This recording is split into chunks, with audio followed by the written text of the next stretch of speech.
On slide 9, you will see that there is a small camp between these two called the skeptics. And as their names kind of infer, skepticism is an attitude of questioning of this current division or of the status quo, that people are very sure that this is the case. So they have questions for the two camps, let's say. The two famous figures here are Descartes and David Hume. David Hume we talked about a lot when we did the induction room. Very quickly, he is very skeptic about two main pillars of the scientific kind of, let's say, method or thinking traditionally, which are causation and induction. He is really skeptic about these two things. In fact, he made excellent arguments, excellent points, at least for us to be aware. And we explained all of that in the room a couple of days ago. Descartes also we've mentioned, and I have used the same picture of the demon that I kept using. Descartes' demon, this fictional character that he imagined, that he is always giving us false input. So to answer you, Sam, or to relate to your comment earlier a little bit, Descartes imagines this demon always creating fictional input and then giving it to us, always cheating us. You think you are writing 2 + 2 = 4, but you actually wrote 5. You saw it as 4. So you actually made a mistake, but you don't know because this demon is cheating you.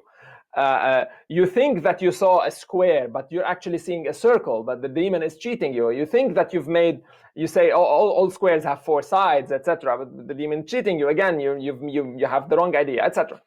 And Descartes, at the end of this skepticism of his, he draws this conclusion, or he makes this declaration, which became super famous, the cogito ergo sum, the I think therefore I am, as basis for everything. The only thing Descartes is at least sure about is that he is thinking, he's experiencing being fooled by this evil demon. So we can be sure that there is some experience happening, at least. Again, I said this before and I will repeat. Of course, today, first of all, if you read Descartes, you will notice that the rest of that goes astray. He makes some arguments to prove the existence of God, etc., etc. Again, we are in the 16th, 17th century, so we can cut these people a slack. And the second thing is that psychologists today, not today, but when psychology emerged, they made a big deal out of this I think, therefore I am. This I that is thinking and is existing is not, especially when you go, for example, for Jacques Lacan. If you go there, then you discover that the more modern views of the personality is that there's many of them, and it's not fixed. It's very lucid, this personality. It's not a fixed thing as we imagine. Anyway, we're not about psychology today. So this is the skeptic camp. They have questions regarding this general view. Another skeptic we will also visit, also very famous, George Berkeley. George Berkeley was a bishop in the church, and in the Church of England, and he became very famous because he went to the very extreme within the skeptic school. He denied the persistence of existence of the external world. He invites us to imagine that when you close your eyes, everything disappears. And then when you open them up again, everything appears as the same way exactly as it was. And to be fair to him, if you go unconscious or if you go to sleep, you lose track of time, you lose track of any input. And so if things change very drastically, you will wake up very, very surprised. And if things change, then go back to normal over the period of 8 hours of sleep, there's no way for you to really tell. So he takes that skeptic attitude to the extreme and says, all of this world that we observe is exactly the product of our mind. Today we know more. For example, today we know that the sounds and the colors that we hear and see are only our impressions of the physical reality. In the physical world, there is no color. The color red is not an element. It's just our brain's interpretation of the color red.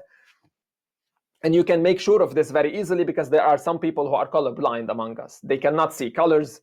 they just see black and white and some shades of gray. And so, their brain works perfectly fine. It's just that it is not able to interpret electromagnetic waves in the way our brains are. So yeah, you conclude that color is not an element easily in that way. So for him also he takes it in a way to prove the existence of God. George Berkeley posits that how is it that we can make sure that the universe always exists?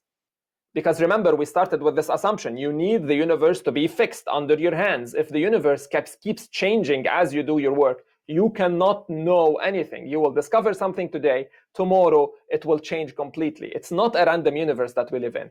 How is it that this is fixed for George Berkeley? Who is watching all of these? If we all go to sleep together, who's watching the planet and the stars and the animals and all the things that we discover? God is watching. And so this is an absolute proof for the existence of God. God is the all-knowing, all-seeing, omnipotent, omnipresent, etc. So this is the guarantee of this order, or whatever that is it that we discovered is not going to change, because God is observing it at all times.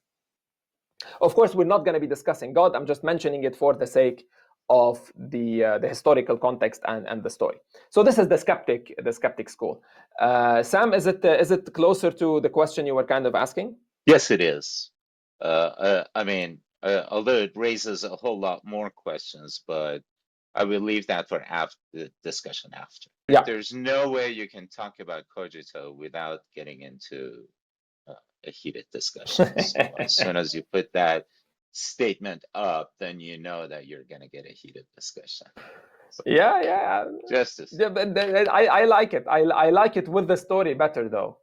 But most people have this weird interpretation of, I think thinking, because we are thinking beings. I exist.